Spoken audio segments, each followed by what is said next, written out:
আবহাওয়ার খবর জানতে চলে যাচ্ছি সহকর্মী ফারিহা সাজদিনের কাছে। সাজদিন, আজকের আবহাওয়া নিয়ে কি তথ্য রয়েছে জানাবেন আমাদের। কালার এক্সপার্ট, জর্জ স্যাপ এবং মাইল্ড অন হ্যান্ডস টেকনোলজি সমৃদ্ধ অরিক্স ক্রিস্টাল ওয়াশ আপনার লন্ড্রি এক্সপার্ট।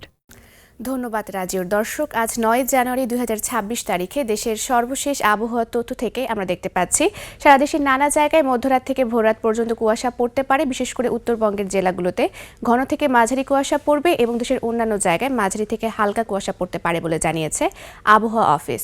আজ সারা দেশের আকাশ আংশিক মেঘলা থাকবে এবং তাপমাত্রা শুষ্ক থাকতে পারে। সেই সাথে দিন ও রাতের তাপমাত্রা প্রায় অপরিবর্তিত থাকতে পারে।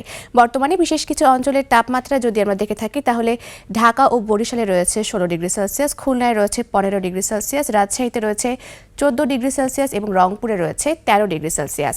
গতকাল সর্বনিম্ন তাপমাত্রা রেকর্ড করা হয়েছে শ্রীমঙ্গলে, যা 7 ডিগ্রি সেলসিয়াস এবং সর্বোচ্চ তাপমাত্রা বান্দরবনে, যা 26.5 ডিগ্রি সেলসিয়াস। গত 24 ঘন্টায় রাজধানী ঢাকায় সর্বোচ্চ তাপমাত্রা ছিল 24.5 ডিগ্রি সেলসিয়াস এবং সর্বনিম্ন তাপমাত্রা 13.5 ডিগ্রি সেলসিয়াস। আজ ঢাকার আকাশ আংশিক মেঘলা থাকবে এবং উত্তর অথবা উত্তর পশ্চিম দিক থেকে ঘন্টায় 8 থেকে 10 কিলোমিটার বেগে বাতাস প্রবাহিত হতে পারে। আজ সকাল 6টা অনুযায়ী ঢাকার আপেক্ষিক আর্দ্রতা নির্ণয় করা হয়েছে 90%। সেই সাথে আজ ঢাকায় সূর্যাস্ত হবে সন্ধ্যা 5টা বেজে 28 মিনিটে। দর্শক, এই ছিল আমাদের আজকের আবহাওয়ার তথ্য। ফিরে যাচ্ছি রাজিউরের কাছে। রাজিউর। ধন্যবাদ ফারিহা সাজদিন।